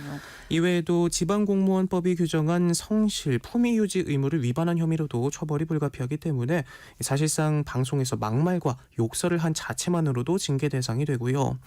구청 측은 생전 처음 있는 일에 당황한 반응을 보이면서도 재발 방지를 위해 어떤 후속 조치가 필요한지 고민하고 있다며 노심초사했습니다. 네, 다음 뉴스입니다. 비만 아동의 다수가 음식 중독 증세를 보인다는 조사 결과가 나왔어요. 네, 무려 5명 중 1명꼴로 음식 중독 중독 증세를 보인다고 하는데요. 이 중독 증세가 강할수록 불안과 우울 등의 감정이나 행동으로 더 많이 표출되는 것으로 나타났습니다. 네. 음식 중독은 특정 음식을 조절하지 못하고 강박적으로 섭취하는 행동으로 알코올 의존증 등 물질 중독과 유사한 특징을 보이는데요. 주로 탄산음료나 즉석식품, 인스턴트 등 초가공식품에 주로 중독된다고 합니다. 음식 중독 고위험군에 해당하는 아이들은 정상군인 비만 아동에 비해 비만 정도도 더 높은 것으로 나타났고요. 불안이나 우울 등 감정 문제나 충동적 행동 문제도 심화되는 경향이 나타났습니다. 규칙을 위반하려 하는 성향도 정상군에 비해서 높은 것으로 조사돼 충동적인 성향이 있을 가능성이 높은 것으로 확인됐고, 반면 학업 수행 능력이나 자존감은 낮은 경향을 보였습니다. 연구진은 음식 중독은 비만 아동의 정서, 행동 문제와 유의미하게 연관돼 있어 음식 중독 문제를 이해하는 것은 비만의 예방 및 치료에 중요하다고 제언했고요. 보건당국은 아동 비만류 증가에 따라 식습관 교육 등을 확대할 계획입니다. 네. 이제 마지막은 또 훈훈한 소식이네요. 네, 어제 세종시청 자원순환과의 다급한 목소리에 전화 한 통이 걸려왔다고 하는데요. 민원인을 안정시키고 차근차근 사정을 물어봤더니 아들 병원비로 쓸 2,600만 원을 쓰레기로 착각해서 자동 집합시설에 넣어버렸다며 도움을 요청했다고 합니다. 네. 전화를 받은 주무관은 이 쓰레기가 폐기물 집화장으로 이송돼 매립됐다는 사실을 떠올리고 급히 연락을 돌려서 즉시 쓰레기 반출을 중단하라 주문했다고 하는데요. 민원인은 즉시 폐기물 집화장으로 갔지만 24톤 컨테이너 상자 안에 차곡차곡 압축된 쓰레기 더미를 보고 경악을 금치 못했다고 합니다. 돈을 찾는 건 사실상 불가능하다 보고 포기하였지만 아들 수술비라는 말을 들은 환경미화원들은 쓰레기 더미를 뒤져보기로 마음먹었고, 쓰레기가 담긴 컨테이너 상자를 넓은 공터로 옮겨서 전부 쏟아낸 뒤 하나씩 뒤졌다고 하는데요. 그렇게 쓰레기 더미를 뒤지기 시작한 지 8시간 5만 원권과 만 원권 지폐로 1,828만 원을 찾아냈다고 합니다. 네. 나머지 현금은 찢어졌는지 다른 쓰레기에 섞였는지 찾을 수 없었다 하는데, 세종시 환경미화원들의 미담은 해당 민원인의 홈페이지에 감사의 글을 올리면서 알려졌습니다. 네. 엄청난 양의 쓰레기를 보고 돈을 찾는 건 무리라고 생각해 자포자기했는데 직원들이 찾아보겠다고 했다며, 직원들이 쓰레기 속에 꼭꼭 숨어있는 지폐를 하나씩 찾아줘 너무 감사하고 고마운 마음에 눈물이 났다 적었고요. 그러면서 그들은 제 작은 사례도 받지 않고 오히려 다 못 찾아준 것을 미안해했다며 세종시 직원들에게 감사 인사를 드린다 글을 마무리했습니다. 아들 병원비로 쓰인 소중한 돈인데 얼마나 놀라셨을까 싶고요. 또 한치의 고민도 없이 기꺼이 도움 주신 환경미화원분들 정말 참 감사하네요. 네. 오늘 말씀 감사합니다. 지금까지 김선원 뉴스캐스터와 함께했습니다. 고맙습니다. 고맙습니다. 내일 점심 메뉴 추천. 귀로 듣는 푸짐한 지식 한 상 어떠세요? 세상의 모든 정보. 아나운서 전주리입니다. 일터에서 억울한 일은 없어야겠죠. 알아두면 도움이 되는 노동법 이야기, 직장인을 위한 라디오 생존 백서, 소나무 노동법률사무소 김효신 노무사 나오셨습니다. 안녕하세요. 네, 안녕하세요. 네, 오늘은 어떤 주제로 이야기를 나눠볼까요? 네, 요즘에 여러 언론 보도들을 보면 일자리 창출에 많은 기여를 하고 있는 건설업에서의 취업자 수가 2013년 이후 가장 큰 폭으로 줄었다는 걸 들으실 수 있고요. 또 네. 제조업 일자리도 반년 넘게 감소 추세에 있다고 합니다. 그래서 구직 수요는 넘치는데 좋은 일자리는 없는 것도 현실이고요. 그래서 이제 정부가 발표하기를 그동안 정부는 직접 일자리 창출을 되게 꺼려왔거든요. 그런데 당장 이번 달까지 120만 개의 직접 일자리 창출에 나서겠다라고까지 발표한 상태입니다. 그래서 이제 각 지자체에서는 어르신 일자리 등 일자리 창출 공고가 나오고 시작했는데요. 근데 이런 일자리 역시 단시간 파트타임에 머물러 있어서 조금 안타깝다라는 점이 보도되고 있습니다. 이런 현상들이 사실 공공기관 이런 데서만 나타나는 건 아니고요. 민간 시장에서는 아주 오래전부터 나타나기 시작했거든요. 그리고 뭐 상용직보다는 파트타임 일자리 공고만 있기도 하고요. 뭐 요즘에는 뭐 취업 준비나 여러 가지 이유로 단시간 일자리를 선호하시는 분들도 있는 것도 사실입니다. 그래서 우리는 일주 40시간 일하시는 것보다 짧게 일하시는 분들이 단시간 근로자라고 하는데요. 이분들이 알아야 될 노동법에 대해서 한번 알려드려볼까 합니다. 네, 좋습니다. 라디오 생존 백서 오늘은 단시간 근로자들이 알아둬야 할 노동법에 대해서 살펴볼 예정인데요. 관련해서 궁금한 점이 있으시거나 근로시간 단축 혹은 파트타임으로 일하면서 부당한 일을 당하신 경험이 있으신 분들이 있다면 지금부터 문자 보내주세요. 김효신 노무사가 해법을 제시해드리겠습니다. 참여하실 번호는 샵 9730, 샵 9730번이고요. 짧은 문자는 50번, 긴 문자는 50원, 긴 문자는 100원의 정보 이용료가 부과됩니다. 콩 게시판을 통해서도 무료로 참여하실 수 있습니다. 많은 참여 부탁드리겠습니다. 추첨을 통해 모바일 커피 쿠폰 보내드리겠습니다. 네, 그럼 계속 이야기 나눠볼게요. 통계청 고용 동향 데이터를 보면요. 지난해 국내 취업자 3명 가운데 1명이 파트타임 근로자였다고 하는데 이 현행법에서는 파트타임 근로자가 어떻게 규정이 되어 있습니까? 네, 이 근로기준법에서 규정하고 있거든요. 그 정의를 좀 알려드리면 일주 동안의 소정 근로 시간이 그 사업장에서 같은 종류의 업무에 종사하는 통상 근로자의 일주 소정 근로 시간에 비하여 짧은 근로자를 말합니다.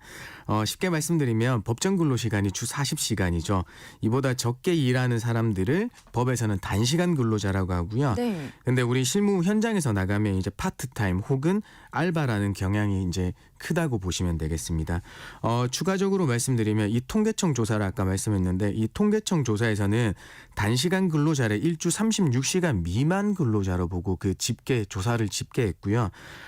또 초단시간 근로자는 일주 15시간 미만 일하시는 분들을 이야기하는데요. 이 통계청 조사에서는 일주 17시간 미만 일하시는 분들을 대상으로 조사를 했고 이 초단시간 근로자가 250만 명으로 최대치를 기록했다라는 점이 발표됐습니다. 그렇군요. 네. 그런데 파트타임 근로자는 아르바이트로 인식이 되는 경향이 있습니다. 그럼 이게 다 비정규직인 걸까요? 요거는 이제 개념을 두 가지로 명확하게 알아주시면 될 것 같아요. 비정규직을 가르는 개념은 네. 이 근로기간의 정함 여부입니다. 그래서 계약 종료일이 정해져 있으면 계약직, 즉 비정규직이라는 그 단어가 맞고요. 네. 근데 이제 우리가 파트타임이라고 하면 근로 시간에 따라서 구분되는 개념이죠. 우리가 40시간 일하면 그냥 상용 근로자라고 얘기하고 그거보다 짧은 경우에는 파트타임으로 말씀하시는 거거든요. 그러니까 파트타임이면서 정규직일 수도 있고요. 아니면 계약직일 수도 있겠습니다. 다만 현실에서는 파트타임, 알바라는 개념이 들어오면 언제일지 모르지만 오래 일하지 않을 거다라는 게 어렴풋이 생각하게 되고 노동법이 적용되지 않을 거다라는 이제 인식이 강하거든요. 그런데 뭐 그렇지는 않고요. 다 비례 적용되거나 적용되는 면이 있다라는 점입니다. 근데 그 파트타임으로 일하는 경우라도 매일 근무하는 시간이 다 다를 수 있는데 이럴 때 좀 곤란한 상황에 직면할 수 있다면서요. 맞습니다. 아까 서두에 말씀드렸는데 우리 법에서는 소정이라는 개념을 사용하고 있거든요. 이 의미는 사전에 정한 것, 사전에 정해진 것이라는 것입니다. 네. 그래서 우리는 정통적으로 보면 우리 사전에 근무 요일, 근무 시간이나 출근 요일하고 출근 시간이 정해지죠. 네. 근데 요즘에는 이제 특이하게 대부분 일주 근무 요일은 정하지 않고 일주일에 어느 날 2일만 일한다라고 이제 정해놓는가 하면 맞아요. 심지어는 이제 출근하면 일하는 시간이 정해지기도 합니다. 이렇게 되면 사실 이제 연장 수당을 어떻게 계산해 줄까에 대한 문제가 생기거든요. 그러게요. 네. 그럼 어떤 문제가 생길 수 있습니까? 역시 연장 근로가 소정 근로 시간을 초과하는 시간을 말하고 이 시간에 대해서는 이제 가산 수당이 지급돼야 되기 때문입니다. 네. 또한 주휴 수당이라는 게 있는데 이 주휴 수당은 해당 시간을 얼마나 책정해야 되는가의 문제도 생기게 됩니다. 역시나 이게 소정 근로 시간 사전에 얼마나 일할 건지를 확정하지 않아서 이제 기준점이 없어서 상황이 발생한 건데요. 그러니까 딱 떨어지는 정답이 나올 수 없다. 그래서 현실에서는 시급 곱하기 그냥 일일의 총 근무 시간으로만 인정해주고 있는 추세여서 좀 빠진 부분이 생긴다라는 점입니다. 그렇군요. 이게 평균 근무 시간을 기준으로 산정할 수는 없는 걸까요? 맞습니다. 이런 경우는 사실 평균적으로 계산할 수밖에 없는 주휴수당의 계산에 있어서는 이제 적용이 가능하겠죠. 비례 네. 계산하면 되니까. 그런데 이번 주에 일일 평균 4시간 일한 걸로 나오니까 4시간이 넘는 시간이 연장 근로라고 하는 주장은 이상하게 되는 거겠습니다. 이처럼 사전에 어떻게 일할 것인지를 정하는 게 중요하기 때문에 법에서는 단시간 근로자는 특별히 근로일 및 근로일별 근로시간을 정하도록 하고 있고요. 네. 미개입 시에는 50만 원의 과태료를 부과하고 있습니다. 그렇군요. 네. 근로계약서를 잘 작성해야 할 것 같아요. 맞습니다. 단시간 네. 근로자가 퇴근 시간 이후에 연장 근무를 거부할 수는 있을까요? 원칙은 그렇습니다. 근데 단시간 근로자의 경우더라도 이 연장 근무에 대한 동의를 얻어서 시행할 수 하도록 하고 있고요. 네. 또 상용 근로자 우리 주 40시간 일하시는 분 역시 당사자 간 합의로 일주 12시간 이내에 연장 근로를 시행할 수 있도록 하고 있습니다. 그런데 우리가 현장에서 일하다 보면 그때그때 연장 근로를 동의를 받기가 사실상 어려운 것도 맞지 않잖아요. 네. 그래서 이게 연장 근로가 있을 때마다 동의를 얻는 것이 아닌 근로계약서에 포괄적 사전 동의 조항을 넣고 그에 대한 동의를 받을 경우에 유효한 걸로 보고 있습니다. 그렇군요. 그래서 대부분 근로계약서에는 일주 12시간 이내에서 연장 근로에 대한 동의한다는 조항을 두고 있는 겁니다. 그래도 갑작스러운 일이 생길 수도 있는데 그런 경우는 어떻게 되나요? 사실 특별한 경우가 있는 경우라고 하면 우리 윗사람 상사하고 논의해서 제외될 수 있겠죠. 봐주는 거겠죠. 그런데 뭐 단시간 근로자든 상용 근로자든 관계없이 그 연장 근무 거부에 정당한 이유 없이 무작정 거부할 경우에는 네. 이 역시 정당한 업무 명령에 대한 거부로 판단되기 때문에 징계 조치를 받을 수 있으니까 주의가 필요합니다. 그 정당한 이유란 뭘 말하는 걸까요? 이건 우리가 대부분 노동 판례에서 많이들 나오는 단어인데요. 네. 사회 통념상 합리성이 있어야 된다는 얘기들을 많이 하고 있습니다. 이 말은 사회 일반이 널리 퍼져 있는 공통된 인식을 말하는 것인데요. 이 법리는 뭐 사실 법적 불완전성을 야기한다는 이유로 비판이 꾸준히 제기돼 와서 네. 실제 취업규칙 불이익 변경 시에는 이 법리가 폐기되기도 하였습니다. 그렇군요. 근데 아직까지 다양한 사례에서 그 행동이 상식적으로 그럴 만한 행동으로 인정돼야 된다는 게 바로 사회 통념상 합리성 법리인데요. 네. 그래야지 이 정당성이 있다고 보는 것도 사실입니다. 그렇군요. 네. 단시간 근로자들의 경우에 주휴수당은 어떻게 계산하나요? 사실 단시간 근로자들의 이제 그 계산은 큰 틀에서 40시간에 이제 비례 계산되는데요. 네. 이게 일주 소정 근로 시간에 비례 계산되게 되어 있습니다. 쉽게 예를 들어서 하루에 4시간씩 5일 근무하면 일주 20시간 일하시는 단시간 근로자거든요. 네. 그래서 20시간 나누기 40시간 곱하기 8시간 해서 주휴 인정 시간은 4시간이 되는 겁니다. 이때는 딱 내가 4시간 하니까 주휴 시간을 4시간 받는구나 이제 생각하실 수 있는데요. 근데 다른 예를 들면 5일 하루에 5시간씩 4일만 일하셔도 20시간이잖아요.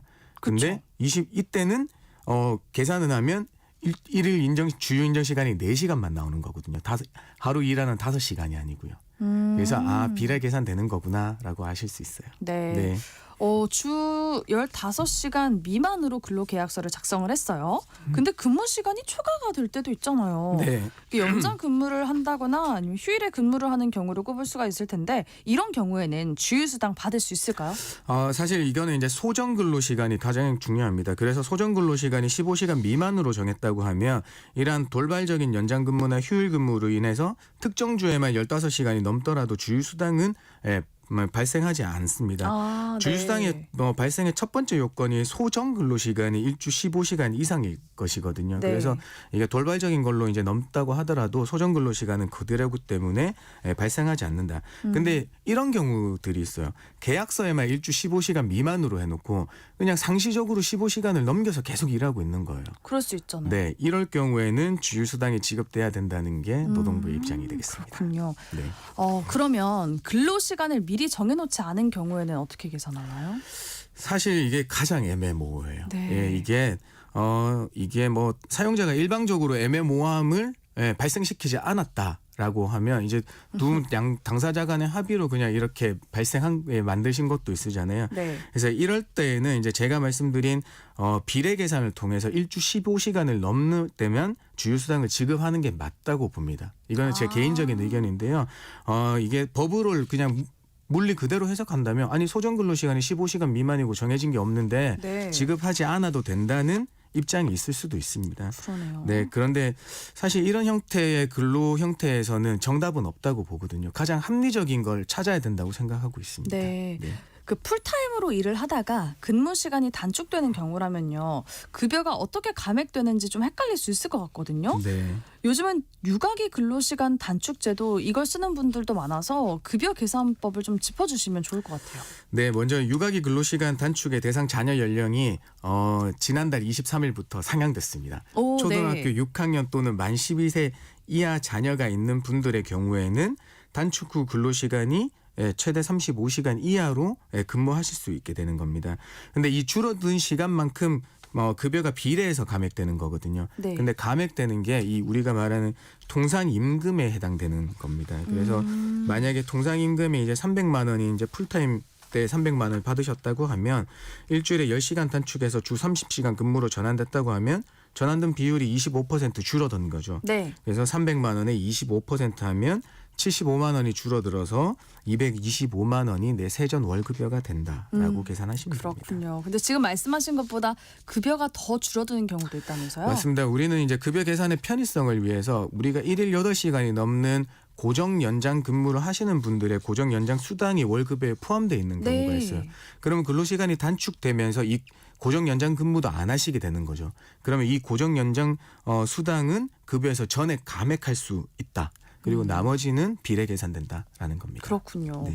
그럼 임신기 근로시간 단축제도라는 것도 있다고 하는데 네. 이 경우에는 단시간 근로자처럼 급여 계산이 되는 걸까요? 결론부터 말씀드리면요. 이 중요한 거는 임신기 근로시간 단축 그 제도를 이용하더라도 임금 삭감을 해서는 안 됩니다. 아. 육아기 근로시간 단축 제도에서는 통상 임금이 비례돼서 계산되는 거지만 네. 임신기 근로시간 그러니까 임신 후에 12주 이내 또는 32주 이내 이후에 1일 2시간의 근로시간을 단축을 신청하더라도 회사는 거부할 수 없고요. 사용하게 되면 급여 삭감 없이 전액 다 받으실 수 있습니다. 오, 그렇군요. 네. 회사의 사정에 따라서 모성 보호 제도가 유명무실해지는 경우가 있는데 네. 일부 중소기업에서는 여력이 없다는 이유로 임신기 근로시간 단축제도 쓰지 못하게 한다고 해요. 회사가 알아둬야 할 점이 있다고요? 네, 그래서 정부에서는 임신기나 육아기 근로시간 각종 제도를 이용할 때 사업주에 대한 지원금 제도를 조금 많이 마련해두고 있습니다. 네. 이 역시 이제 임신기 근로시간 단축 지원금이라는 이제 단어로 해서 검색하시면 안 나오고요. 네. 이건 워라밸 일자리 장려금이라는 걸 신청해 주셔야 돼요. 그래요. 예, 이 지원금은 30일 이상 이 제도 허용한 사업주에게 최소 30만 원에서 최대 50만 원까지 지원이 되거든요. 임금 감소액 보전금이 최대 20만 원이고 이 보전금 지급 여부와 관계없이 이 제도를 허용하기만 하면 1인당 30만 원이 지원되게 되겠습니다. 네. 단시간 근무자들의 경우에 아무래도 일하는 시간이 짧다 보니까 연차 휴가가 없다고 생각을 하는데 실제로는 어떤가요? 사실 일주 15시간 미만인 초단시간 근무자들은 연차 휴가가 적용되지 않습니다. 퇴직금 역시 적용되지 않고요. 근데 일주 15시간을 초과하고 40시간 미만으로 일하시는 단시간 근무자들은 40시간에 비례해서 발생한다라고 알고 계시면 되겠습니다. 그런데 1단위 근로시간이 다양할 수 있죠. 그런데 그래서 시간 단위로 먼저 계산을 해야 되는데요. 이 계산식은 그냥 우리 1년 일하시면 15일 기준으로 하면 15일 곱하기 단시간의 일주 소정 근무 시간 나누기 40 곱하기 8시간으로 하시면 돼요. 그래서 1일 7시간 주 4일 해서 28시간이라면 1년 총 시간은 84시간 나오고 이 하루 사용하시는 7시간을 나누면 결국에는 총 연차는 12일이 된다라는 점입니다. 네. 단시간 근로자는 비례 계산된다고 하셨잖아요. 그럼 네. 출산 휴가도 줄어들 수 있나요? 연차 휴가나 이런 거 시간 비례는 이제 계산 적용되지만요. 우리 모성 보호를 목적으로 하는 이런 휴가 같은 경우에는 시간 비례가 적용되지 않습니다. 결국 그냥 동일한 휴가 일수인 90일을 다 부여해야 됩니다. 법에서도요. 연차 휴가만 비례 계산하도록 하고 있고요.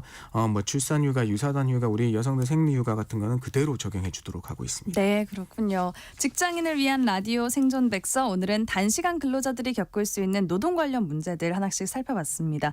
관련해서 궁금한 점이 있으시거나 도움이 필요하신 분들이 계시면 계속해서 문자 보내주세요. 김효신 노무사가 상담해드리겠습니다.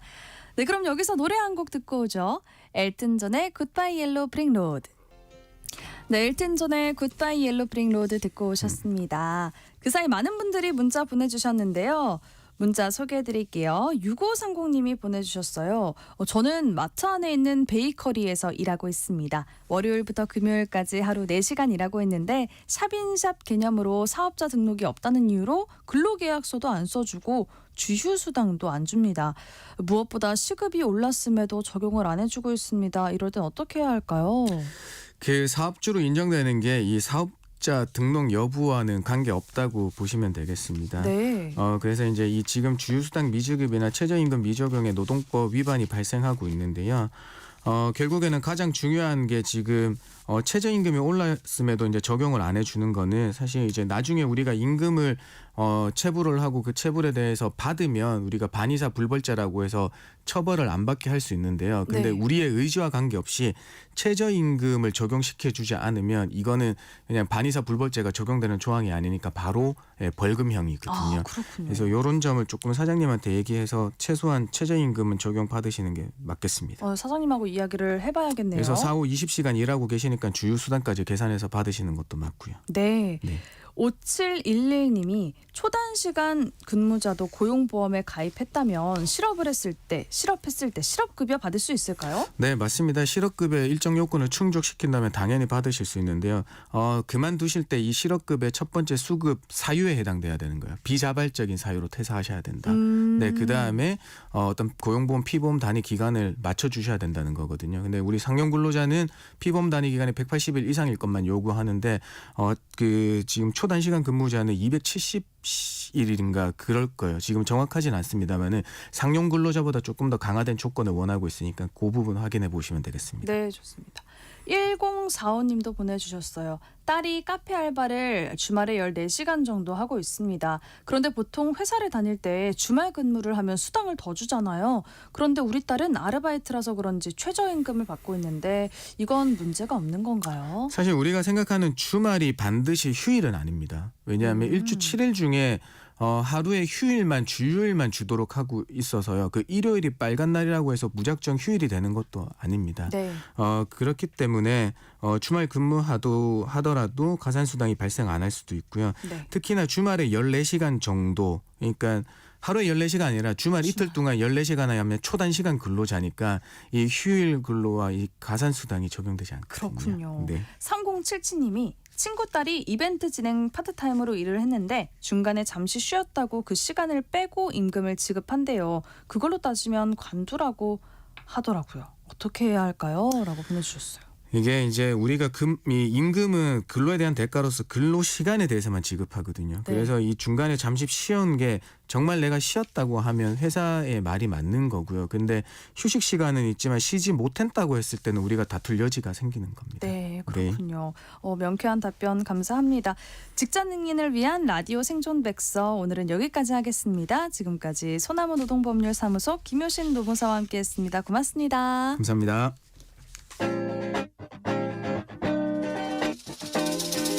세상의 모든 정보를 당신의 귓거로 특급 배송해드립니다.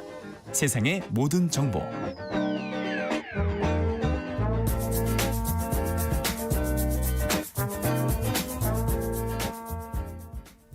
청취자 여러분들, 여의도 정치로 안내해드리는 시간이죠.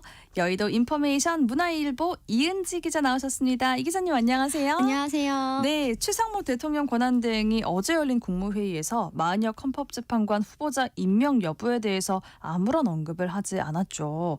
헌법재판소가 마 후보자를 임명하지 않은 것은 위헌이라고 결정했지만 일주일째 고심을 이어가고 있는데요. 여기엔 어떤 배경이 있을까요? 네, 최상목 권한대행이 국무회의에서는 마은혁 후보자에 대한 공개 발언을 하지 않았지만요. 회의 1시간 전에 국무회의 배석자들을 대상으로 비공개 간담회를 소집했습니다. 네. 그래서 내각의 의견을 수렴하는 절차를 거친 건데요.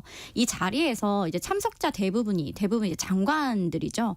마 후보자 임명을 반대하는 목소리를 냈다고 합니다. 가장 주된 근거는 곧 한덕수 국무총리의 탄핵 심판이 기각돼서 복귀할 가능성이 있다는 것이었는데요. 한덕수 총리의 탄핵 탄핵 심판 변론이 지난달 19일 종결이 됐는데요. 이르면 이번 주 중에 선고기일이 잡혀서 복귀할 수 있다라는 관측이 나왔기 때문에 네. 한 총리에게 선택권을 남겨둬야 한다는 논리입니다. 또 권한대행은 가능한 권한을 자제하는 것이 원칙이다라는 의견도 나왔다고 하는데요. 최상무 권한대행은 이 해당 회의가 끝난 뒤에 숙고해야 할 점이 많다는 데 동의했다라는 입장문을 내면서 사실상 마 후보자를 당분간 임명하지 않겠다는 뜻을 밝혔습니다. 헌법재판소 판단이 나온 직후에도 최 권한대행이 마 후보자를 임명하지 않을 것이란 방침을 이미 세웠었는데요. 이유는 역시 한덕수 총리의 복귀 가능성 때문입니다. 네. 그 권한을 행사하는 것이 맞냐는 고민이 가장 컸고요. 또한 변론이 종결된 윤석열 대통령의 탄핵 심판 선고 기일에도 영향을 줄 수 있다는 것도 고려사항 중 하나라는 해석이 나옵니다. 그렇군요. 최상무 권한대행은 국무회의에 앞서서 비공개 간담회를 열었잖아요. 이 자리에서 국무위원 대다수가 마은혁 후보자 임명을 숙고해야 한다는 데 의견을 같이 한 것으로 알려졌는데 지금 정부 내 분위기는 어떤가요? 한덕수 국무총리가 복귀할 거라고 보는 시각이 많을까요? 네, 복귀 가능성을 높게 보고 있고요. 정부는 이 윤석열 대통령 탄핵 선고 이전에 결론을 낼 거라고 보는 시각에 좀 더 무게가 실립니다. 네. 헌법재판소도 현 전국 혼란 상황을 고려해서 윤 대통령에 대한 탄핵을 만약에 인용을 할 경우 한덕수 총리의 탄핵안은 기각하는지 둘 중 한 사람은 이제 탄핵 심판의 굴레를 벗겨줄 것이라는 관측이 나오는데요. 다만 선고 기일이 지금 생각보다 빨리 잡히지 않고 있다는 우려의 목소리도 나옵니다. 윤 대통령의 탄핵 심판은 지난달 25일 종료가 됐고요. 한덕수 총리는 지난달 19일에 변론이 종결이 됐는데 헌재가 윤 대통령 탄핵 심판을 최우선으로 판단하겠다라고 하면서 지금 선고 기일이 아직도 나오지 않았는데요. 그래도 윤 대통령 탄핵 심판 전 이번 주 중 나올 것이란 전망이 우세했습니다. 다만 헌재 선고기일은 그간 전례에서 2, 3일 전에 공지가 됐는데요. 오늘까지 공지가 나오지 않으면 다음 주 초까지도 밀릴 가능성이 있습니다. 네. 이야기가 나와서 말인데 한덕수 국무총리에 대한 탄핵 심판 결론은 언제쯤 나오게 될까요? 네, 법조계에서도 너무나 여러 시나리오와 관측들이 나오고 있는데요. 헌재가 윤 대통령 사건을 너무나 급박하게 처리한다는 비판을 고려해서 네. 이러한 우려를 불식시키기 위해 먼저 변론이 종결된 한덕수 총리 사건을 우선 처리할 가능성이 나옵니다. 네. 또 국정 혼란을 방지하기 위해서 윤 대통령 탄핵 심판 전에 총리로서의 업무 복귀의 길을 열어줄 것이라는 분석도 있는데요. 헌재에는 지금 현재까지 탄핵 심판 총 9건이 계류돼 있습니다. 이 중에서 윤 대통령과 한 총리 그리고 최재해 감사원장, 이창수 서울중앙지검장 등이 있는데요. 일단 한덕수 국무총리 사건이 먼저 선고될 경우에 윤 대통령 선고 일정도 늦춰질 수 있다는 이야기도 나옵니다. 윤 대통령 사건 결정문 작성과 선고에 추가로 시간이 필요할 수 있기 때문인데요. 이 경우 당초 다음 주 14일쯤으로 윤 대통령 사건의 선고 기일이 예정이 됐는데 네. 한 총리에 대한 판단이 먼저 나올 경우 그 다음 주까지 미뤄질 가능성도 배제하기는 어렵습니다. 그렇군요. 다만 이 헌재가 윤 대통령 사건을 가장 먼저 선고할 것이란 전망도 적지 않은데요. 헌재가 이 본류인 대통령 사건에 집중하고 있을 가능성이 크고 이 사건을 먼저 심리한 이후에 한 총리에 대한 판단을 내릴 것이라고 보는 시각도 있습니다. 네. 민주당은 최상무 권한대행을 국정 파트너로 인정할 수 없다라는 입장인데 그럼에도 탄핵 카드를 꺼내들지 않은 이유는 뭘까요? 최상무 권한대행까지 탄핵을 하게 되면 12월 3일 비상계엄 사태 이후 8번째 탄핵이고요. 네. 윤석열 정부 들어서만 30번째 탄핵입니다. 네. 탄핵 남발에 따른 여론의 역풍을 고려하지 않을 수 없는 상황이고요. 지금 윤 대통령과 한덕수 총리에 대한 탄핵 심판이 진행 중인데 이 권한대행의 권한대행까지 탄핵을 하게 되면 국정 혼란도 불가피하기 때문입니다. 예. 특히 이러한 탄핵 신중론은 민주당 내에서도 중진 의원들을 중심으로 나오고 있는데요. 나라가 너무 어렵기 때문에 탄핵을 하기보다는 국가적 혼란을 줄이는 모습을 보여줘야 한다라는 의견이 다수라서 민주당 지도부도 조금 긁어부스럼이다. 탄핵을 추진하는 건 이러한 판단을 하고 있다고 합니다. 그렇군요. 국민의힘은 마은혁 헌법재판관 후보자를 임명해서는 안 된다는 입장인데요. 윤 대통령에 대한 탄핵 심판 선고가 늦어질수록 국민의힘에게 유리한 측면이 있지 않나요? 네, 공식적으로는 이제 국민의힘이 마 후보자를 임명해서는 안 된다는 이 과거의 입장을 계속 가져가야 하기 때문에 그렇게 말은 하고 있지만요. 말씀하신 것처럼 속내는 복잡할 수밖에 없습니다. 그래서 마 후보자를 권한대행이 임명해야 한다라는 헌법재판소 판단이 나온 직후에 국민의힘 의원총회가 있었거든요. 그날 이제 의원총회 입장하면서 일부 의원들이 나눈 대화가 좀 화제가 됐는데 이제 한 의원이 마 후보자를 임명해서 탄핵 심판을 늦추면 되는 거 아니냐라는 이야기가 오가기도 했는데요. 그렇게 되면 윤 대통령 탄핵 심판을 늦추기 위해서 국민의힘이 마 후보자를 임명해서 안 된다는 기존 입장을 뒤집었다는 비판을 받을 수 있기 때문에 그렇게 하기는 정치적으로 어려운 상황입니다. 국민의힘 지도부에도 좀 물어보니까 그렇다고 우리가 최상목 대행에게 마 후보자를 임명하라고 이야기할 수도 없지 않느냐라면서 난처한 상황을 그대로 드러내기도 했는데요. 다만 이미 변론이 종결된 상황이죠. 윤 대통령의 탄핵 심판이. 그래서 마 후보자가 임명되더라도 윤 대통령의 탄핵 심판 일정에 크게 영향을 미치지 않을 것이다 라는 관측도 있어서 국민의힘이 굳이 이 부분에 대해서 무리하게 무게를 더 싣거나 덜거나 하지는 않는 상황입니다. 그렇군요.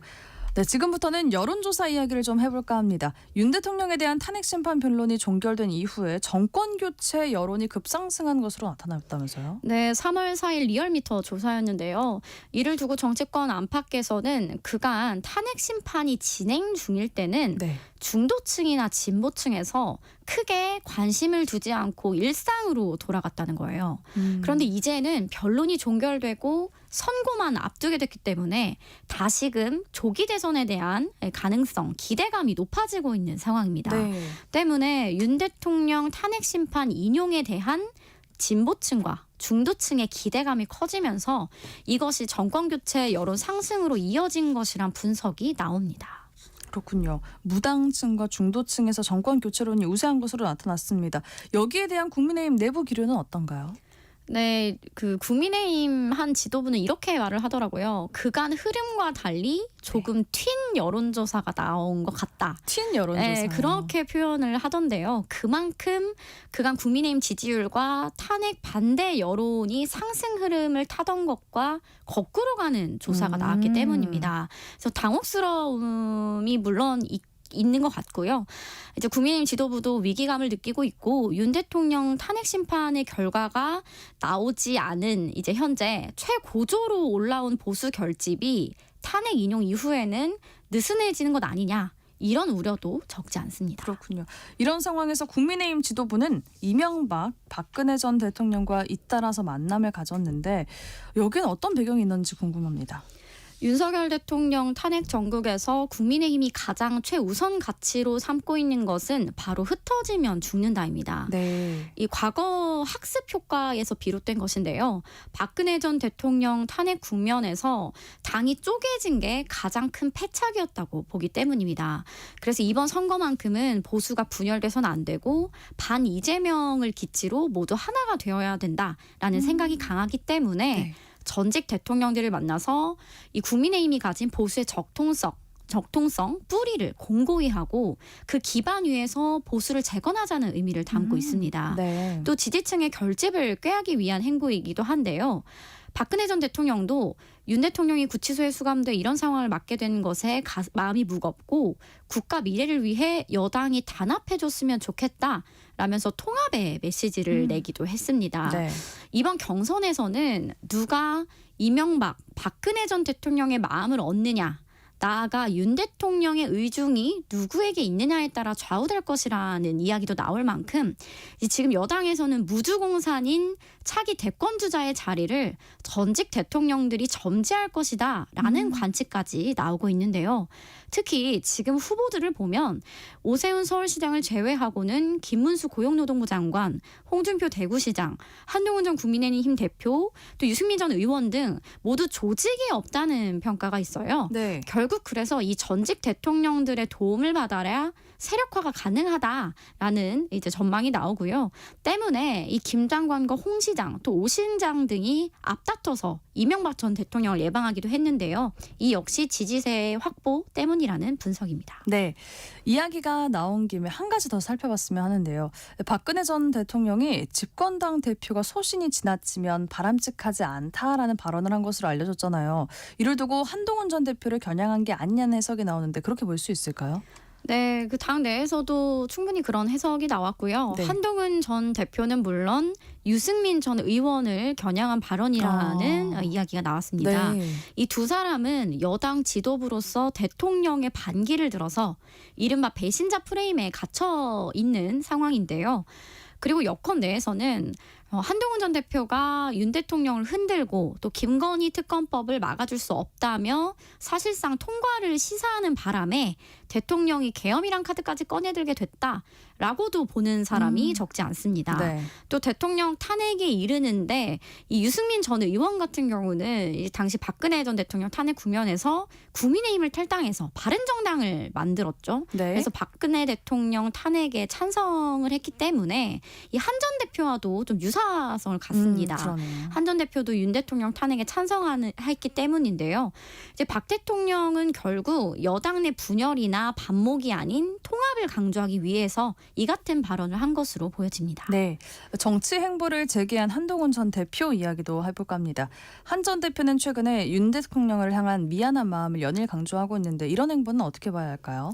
지금 윤 대통령 탄핵에 반대하는 보수 지지층 결집이 무섭게 일어나고 있는데요. 네.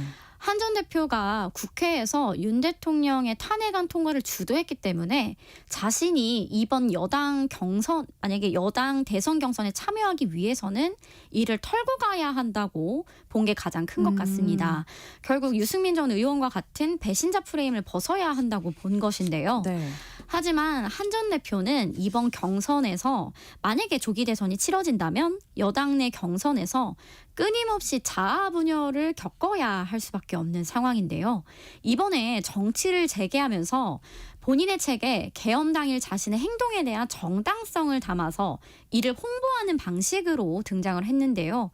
자신이 탄핵 국면에서 유일하게 내세울 수 있는 건 바로 계엄을 해제하고 윤 대통령 탄핵에 찬성했다는 겁니다. 그런데 이를 뒤집는 것도 이제 쉽지 않기 때문에 윤 대통령에 대한 인간적인 미안함만 강조하고 있는 것으로 보이고요. 윤 대통령 탄핵이 인용되더라도 네. 이 한 전 대표의 딜레마로 남을 수밖에 없습니다. 그렇군요. 네, 좀 전에 이은지 기자가 언급한 그 차기 대선 집권 세력 선호도 관련 여론조사는 리얼미터가 에너지경제신문 의뢰로 지난달 26일부터 28일까지 전국의 만 18세 이상 유권자 1,506명에게 실시한 조사로 자세한 내용은 중앙선거 여론조사 심의위원회 홈페이지를 참조하시면 됩니다. 네, 다음 질문 드리겠습니다.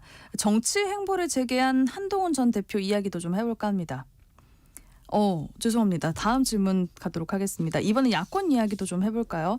민주당 이재명 대표의 대장동 사건 항소심 재판이 2주 만에 재개가 됐습니다. 재판에 속도가 붙을 것이란 관측이 나오고 있어요. 네, 지금 헌법재판소 그리고 대법원 등 사법부가 신뢰를 많이 잃고 있는 상황이죠. 네. 양 진영 모두에서 공격을 받고 있는 상황입니다. 때문에 윤석열 대통령 탄핵 심판과 동일하게 이재명 민주당 대표의 재판도 신속하게 해야 한다는 기조가 내부적으로 작동하고 있는 것이란 해석이 나오고 있고요. 예. 지금 진보든 보수든 양 진영이 너무 갈라져 있어서 한쪽에만 불리한 결론을 내리거나 불공정한 재판을 받고 있다는 인상을 줄 경우 이 사법부라는 조직의 존립 여부 또 신뢰도가 달려있기 때문에 사법부도 이 균형을 맞출 것이라는 관측이 나오고요. 네. 다만 지금 국면에서 이 대표의 공직선거법 위반 재판이라든지 대장동 사건 항소심 재판 결과가 유죄로 나오더라도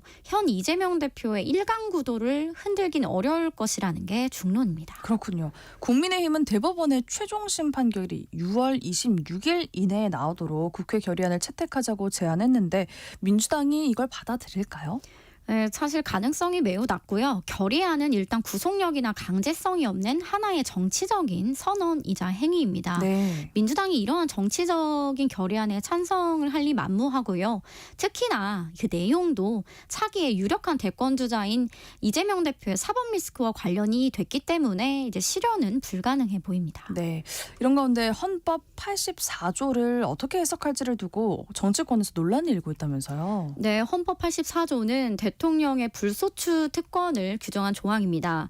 대통령은 내란 또는 외환의 죄를 범한 경우를 제외하고는 재직 중에 형사상의 소추를 받지 않는다라는 내용인데요. 예. 이제 현직 대통령은 형사상 소추를 받지 않지만 이 대표가 현재 재판을 받고 있어서 향후 조기 대선을 통해 당선될 경우에 재판이 지속될지 혹은 중단될지 이 해석을 두고 법조계에서 의견이 대립되고 있습니다. 먼저 대통령 당선이 되어도 재판을 계속 해야 된다고 보는 쪽은 이 소추와 재판을 분리해서 판단을 하는데요. 네. 이 소추는 검사의 행위로 이제 기소는 검사가 하는 것이기 때문에 재판과는 별개로 해석해야 된다라는 것이고요. 반면 재판이 중지되어야 된다라고 보는 측은 이 소추의 정의를 소는 기소, 추는 소송 수행으로 넓게 해석을 해서 재판 역시 중단해야 한다고 보는 겁니다. 그래서 국민의힘에서는 이 대표가 당선이 되면 재판이 계속 진행될 것이고 유죄 판결을 받게 돼서 대선을 또 한 번 치러야 한다라고 주장을 하고 있고요. 반면 이 대표 측은 재판이 중지된다고 주장하면서 조기 대선이 현실화할 경우 이 문제가 뇌관이 될 것으로 보입니다. 그렇군요. 국민의힘 개헌 특위가 어제 첫 회의를 열었죠. 특위위원장을 맡은 주호영 의원은 민주당 이재명 대표가 개인 이익 때문에 개헌에 응하지 않고 있다면서 비판의 목소리를 내는데 실제 개헌 논의가 이루어질 가능성 어떻게 보시나요? 네, 개헌은 국회의원 3분의 2 이상의 찬성이 있어야 가능한데요. 예. 지금 다수당 소속인 이재명 대표가 개헌에 미온적이기 때문에 조기 대선 전이라든지 그리고 조기 대선 이후에도 논의가 난항을 겪을 것으로 보이고요. 역대 정당들이 야당일 때는 개헌을 주장했다가 여당이 되어서는 개헌 이야기를 꺼내지 않는 걸 반복해 왔는데요. 네. 역시나 지금 조기 대선이 열릴 경우 차기 대통령으로서 지지율이 가장 높게 나오는 이재명 대표가 굳이 개헌을 꺼내들 요인이 없다는 겁니다. 다만 지금 여러 주자들이 개헌으로 이재명 대표를 압박하고 있기 때문에 이재명 대표도 내부적으로 이 개헌안을 고심하고 있다고 합니다. 그렇군요. 앞으로 어떻게 될지 귀추가 주목되는 것 같습니다. 여의도 인포메이션 오늘은 여기까지 하겠습니다. 지금까지 문화일보 이은지 기자와 함께했습니다. 고맙습니다. 고맙습니다. 네, 세상의 모든 정보 여기서 마무리하겠습니다. 모바일 쿠폰 당첨자는 홈페이지 공지사항에서 확인하실 수 있습니다. 끝으로 소코도모, 자이언티, 원슈타인이 함께한 회전목마 들으면서 마무리할게요. 행복한 오후 보내세요. 지금까지 아나운서 정은혜였습니다. 감사합니다.